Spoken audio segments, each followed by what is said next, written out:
procéder à l'allocation d'acte d'ouverture de Madame la Présidente.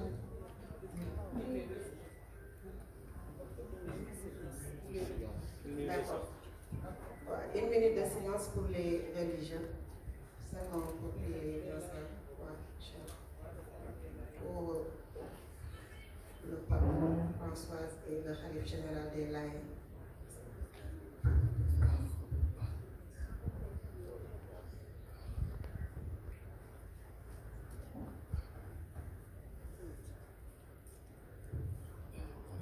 Faire une minute de silence pour le khalife général, le pape François.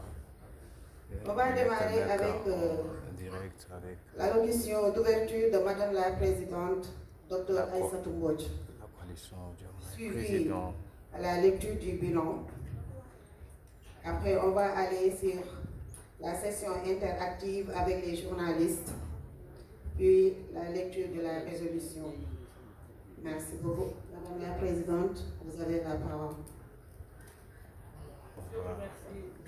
On va écouter Madame Je vous remercie, Madame la Présidente, la coalition Diomaye Président, Moustapha Mamba Guirassy, Aïda Mbodj, ministre de l'Éducation, directeur de campagne de son Excellence, le président Bassirou Diomaye Diakhar Faye, membre éminent de la coalition Diomaye Président, Monsieur le ministre, la coalition vous dit bonjour et que l'amour n'aille. Honorable député,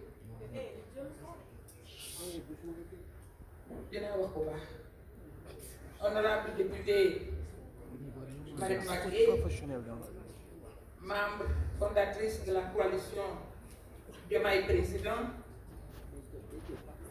chers leaders, mesdames, messieurs les membres de la coalition Diomaye Président, mesdames, messieurs les professionnels de la presse, je vous invite, mesdames et messieurs, cette fois-ci c'est mon invite, à observer une minute de silence pour nos dizaines de victimes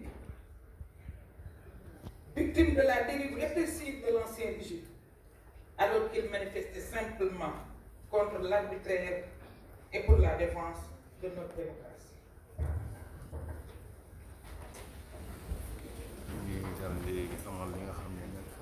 Une minute de silence pour li nga xam ne ñu daal di génn ànduna ci doon xeex li nga xam ne mooy la défense et la démocratie.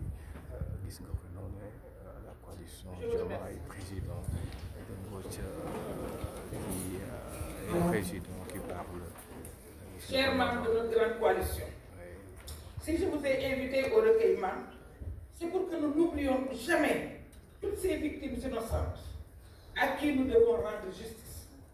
C'est la raison pour laquelle, à la suite du président de PASTEF, les Patriotes, et Premier ministre, M. Ousmane Sonko, nous devons saluer la décision rendue par le Conseil constitutionnel à propos de la loi interprétative de la loi d'amnistie votée en mars 2024. En initiant cette proposition de loi interprétative, la seule et unique préoccupation du groupe parlementaire PASTEF les Patriotes est que les exactions, les actes de torture et de tuerie du régime de Macky Sall ne restent impunis. C'est en cela que la décision du juge constitutionnel nous conforte et nous réconforte, nous, membres de la grande coalition Diomaye Président. En rappelant très clairement dans son considérant 31 que l'assassinat, le meurtre, la torture, les actes de barbarie, les traitements inhumains, cruels ou dégradants sont des crimes imprescriptibles qui ne peuvent être couverts par une loi d'amnistie. Le Conseil constitutionnel répond à notre seule et unique préoccupation. Il souligne sans équivoque que leurs auteurs et leurs commanditaires ne resteront pas impunis, contrairement à une certaine opposition, qui en évoquant avec mauvaise foi manifeste l'amnistie générale, cherche au mieux à faire de la récupération politicienne au pire et à soustraire les auteurs de ces crimes à l'action de la justice. Que dire de ceux qui en parlent alors qu'ils n'ont aucun intérêt à agir? Il y a quelqu'un qui se réclame de la nouvelle opposition. Du temps de F24, certains membres de F24 sont là. Quand on a parlé de dénoncer la détention arbitraire des détenus politiques, il a refusé. Il a refusé de se prononcer. Moi, personnellement, j'ai appelé à l'instant l'actuel président qui siégeait au nom de Pastef pour lui dire qu'il Pastef à se retirer de ça s'ils ne veulent pas condamner la détention arbitraire et condamner les réprimandes qui tuent nos fils. C'est tout récent, c'est un passé très récent. Donc, parlant de cette opposition, d'ailleurs, que reste-t-il de cette opposition désarticulée, en quête de survie, si ce n'est la calomnie, la médisance, la désinformation, la manipulation, la mauvaise foi? Nous ne sommes pas dans le registre de l'invective, nous sommes dans celui de la responsabilité. Nous opposons la vérité aux manœuvres, nous opposons la souveraineté aux intérêts masqués et nous opposons le projet au bavardage. Car pendant que certains parlent, le Sénégal agit. Voilà pourquoi nous félicitons et encourageons certaines organisations de la société civile qui ont décidé d'accompagner et d'assister les familles des victimes afin que leurs bourreaux soient identifiés, jugés et punis selon la loi. C'est cette même obligation de rendre compte qui incombe aussi à tous ceux qui ont profité de leur position privilégiée sous l'ancien régime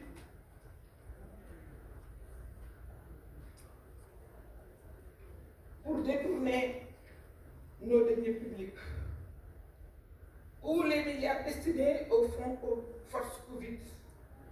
Parlons du dossier fonds force Covid. Je parle sous le contrôle de mon ami et frère, le ministre Guirassy. Quand le président Macky Sall a reçu tous les partis, parce que c'est après qu'elle en a fait du folklore, mais quand il a commencé à se concerter, nous étions partis en tant que parti représenté à l'Assemblée nationale. Et à ce moment-là, il nous avait parlé de loi d'habilitation. Seul le Premier ministre, Ousmane Sonko, avait fait des réserves. Il avait émis des réserves. Moi, je pensais connaître l'homme. Et à partir du moment où l'heure était grave, j'ai dit que si on pouvait, à partir du palais, voter la loi d'habilitation, on allait le faire. Ousmane Sonko, à sa sortie de l'audience, a émis des réserves. Comme il a l'habitude de le faire, en grand visionnaire, il a émis des réserves et il a posé un certain nombre de questions. Nous l'avons fait connu. Aveuglément, on l'a cru et on lui a offert sur un plateau d'argent cette loi d'habilitation, monsieur le ministre, à l'Assemblée nationale.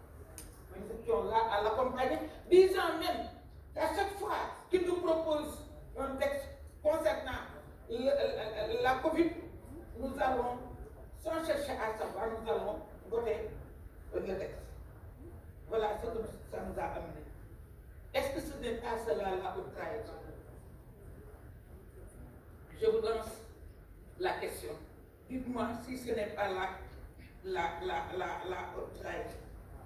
Il ne s'agit d'aucun acharnement, ni de règlement de compte politique, encore moins de chasse aux sorcières comme certains veulent le faire croire. La procédure les concernant est scrupuleusement respectée. Leurs droits leur sont garantis, y compris la présomption d'innocence, comme en témoigne le récent point de presse des procureurs.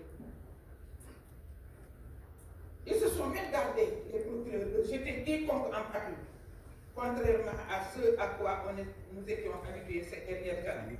Simplement au nom de la reddition des comptes, ils sont appelés à rendre compte de leur gestion. Ils soulignent sans équivoque que leurs auteurs et leurs commanditaires ne resteront pas impunis.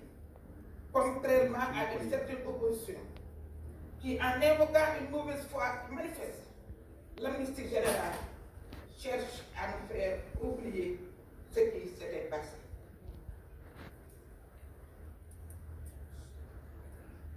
Personne, le président est allé jusqu'à dire que que le peuple revendique son droit à la justice. Pourtant, il peut donner des instructions, mais il ne l'a pas fait. Donc, on ne peut pas suspecter la main de l'exécutif dans ces dossiers concernant les anciens tenants du pouvoir. Au contraire, c'est la première fois qu'on voit une coalition au pouvoir avouer ouvertement ne pas pouvoir interférer dans le fonctionnement de la justice. Sous la pression des populations qui réclament un traitement plus rapide de tous ces dossiers. C'est la preuve la plus éloquente de la rupture dans notre système judiciaire. Par ailleurs, l'ancien président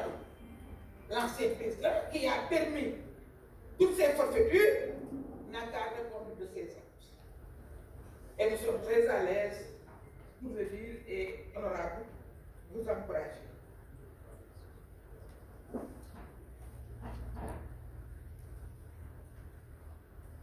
Nous avons assez d'arguments à opposer à l'opposition. Nous opposons la vérité aux manœuvres. Nous opposons la souveraineté aux intérêts masqués. Nous opposons le projet au bavardage, car, comme je l'ai dit tout à l'heure, je l'ai dit et je le répète, pendant que certains parlent, le Sénégal agit. Nous allons vous présenter un bilan élogieux de l'année d'exercice de M. le Président de la République. Ce bilan est factuel, ce n'est pas théorique. Tout à l'heure aussi, nous allons parler du bilan de la justice, des autorités judiciaires. Ce 24 avril au CICAD, il y a 2 jours, c'est le président de la République a ouvert avec gravité et lucidité la 4e conférence sociale sur l'emploi et l'employabilité. Le thème choisi n'est pas anodin. L'emploi et employabilité, défis et perspectives pour un Sénégal souverain, juste et prospère. C'est une déclaration d'intention, mais surtout un appel à l'Union nationale. Car l'emploi en particulier, celui des jeunes, est l'urgence première de notre temps. Et le président l'a dit clairement. Seule une réponse collective peut relever ce défi. Il ne s'agit pas de simples slogans, mais de leviers concrets. Renforcement de la formation professionnelle, valorisation des talents et des compétences locales, soutien massif à l'entrepreneuriat, mobilisation des collectivités territoriales et du privé. C'est là une vision claire et très claire. Un modèle économique inclusif qui réconcilie croissance et justice sociale, développement et dignité humaine. L'État, sous cette gouvernance, s'engage à des réformes concrètes, visibles et mesurables sur le terrain. Et ces réformes ne sont pas des promesses en l'air, ce sont des engagements pris devant la nation. Et face à cela, et fait l'opposition pendant ce temps. Elle essaie de détourner l'attention, elle tente de faire croire que ce qu'on a voté à l'Assemblée ouvre des crimes de ça. L'opposition essaie de nous mettre en mal avec les forces de l'ordre, mais le Conseil constitutionnel lui-même a tranché. Le Premier ministre Ousmane Sonko l'a dit avec justesse. L'opposition fait de ne pas avoir la lune, qu'on leur montre. Elle préfère pérorer sur le doigt qui la désigne. Ce manque de sérieux politique est désormais leur seul marque. Chers compatriotes, la coalition Diomaye Président n'est pas une machine électorale. C'est une force historique. C'est une famille politique. Un mouvement de refondation. Nous avons choisi la justice contre l'impunité. Nous avons choisi la vérité contre la rumeur. Nous avons choisi la dignité contre la soumission. Notre projet est structuré, cohérent, porté par un leadership multiple et fort. Le président Bassirou Diomaye Faye garant de l'État, le Premier ministre Ousmane Sonko, éclaireur de la voie, et nous, la coalition, engagés sur tous les fronts, à chaque poste, dans chaque région, jusqu'à Péro, dans chaque secteur, nous agissons. Je le dis en mon nom propre et au nom de tous les leaders. Nous sommes les gardiens de cet élan. Nous portons la voix de la République. Nous serons la mémoire du peuple parce que nous avons joué notre partition. La route est longue, mais nous avons franchi les premiers caps avec dignité. Nous avons affronté la tempête devant un homme puissant, un homme riche, un homme qui n'avait aucune considération pour les lois de la République, Macky Sall. Pourtant, nous avons tenu bon. Ce n'est pas le moment de douter, ni de capituler. C'est le moment de nous mobiliser, de rester soudés et de nous doubler l'effort. Nous avons, avant de conclure, je fais un rappel, certainement nous y reviendrons après la présentation du bilan. Parce que le mois de mai sera une période charnière. Déjà le premier mai, le monsieur le président l'a annoncé avant-hier, va recevoir le cahier de doléances des syndicalistes.